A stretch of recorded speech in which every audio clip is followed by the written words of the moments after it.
1978 সালের কথা। ময়মনসিংহের এক গ্রামে ছিল এক পুরনো কাঠের ঘর। ঘরটা ছিল গ্রামের হুজুর সাহেবের।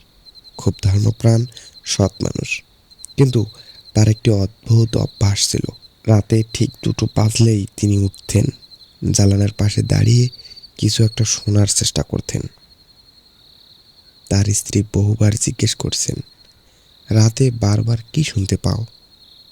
হুজুর শুধু বলতেন, একটা কণ্ঠ, খুব পরিচিত, খুব কাছের, কিন্তু নাম মনে আসে না।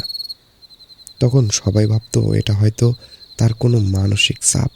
কিন্তু একদিন ঘটনা খুব ভয়ঙ্কর দিকে মোড় নিল। ঘটনার রাত 2:15। সেদিন হুজুরের স্ত্রী ঘুম ভেঙে দেখলেন হুজুর জানালার সামনে দাঁড়িয়ে কাঁপতেছেন। কাঁপতে কাঁপতে ফিসফিস করে বলছেন, আজ আজ সে আমার নাম ধরে ডাকলো। স্ত্রী ভয় পেয়ে আলো জ্বালালেন, কিন্তু আলো জ্বালার মুহূর্তেই বাতাসে যেন ঠান্ডার এক প্রচণ্ড ঝাপটা এলো। মেঝেতে হালকা ছায়া তুলে উঠল। ছায়াটা মানুষের, কিন্তু মাথা ছিল না।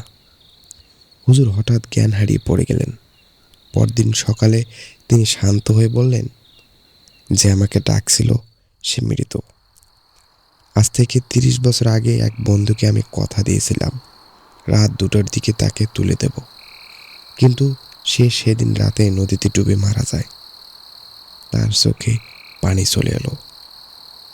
আমি যাকে তুলতে যাইনি, কথা রাখিনি, সে কথা রাখতে না পারার দুঃখে ওর আত্মা আমাকে এত বছর ধরে ডাকছিল। এরপর গ্রামের মানুষরা বলতো, রাত 2টোয় সেই ঘরের পাশ দিয়ে গেলেই যেন একটা কান্নার শব্দ শোনা যেত। কিন্তু অদ্ভুত ব্যাপার হলো, হুজুর মারা যাওয়ার ঠিক পরদিন থেকেই সেই ডাক, সেই শব্দ আর কোনোদিন শোনা যায়নি। মানুষ বলতো, বন্ধুর প্রতি নিজের অপরাধবোধ নিয়ে যিনি বেঁচেছিলেন, মৃত্যুর পর সেই বন্ধুই তাকে নিয়ে গেছে। ঘরটা আজও আছে। জানালার কাঠে এখনো আঙ্গুলের আঁচড়ের মতো দাগ দেখা যায়। লোকেরা আজও বিশ্বাস করে সেই ছায়া এখনো মাঝরাতে জানালার পাশে দাঁড়ায়।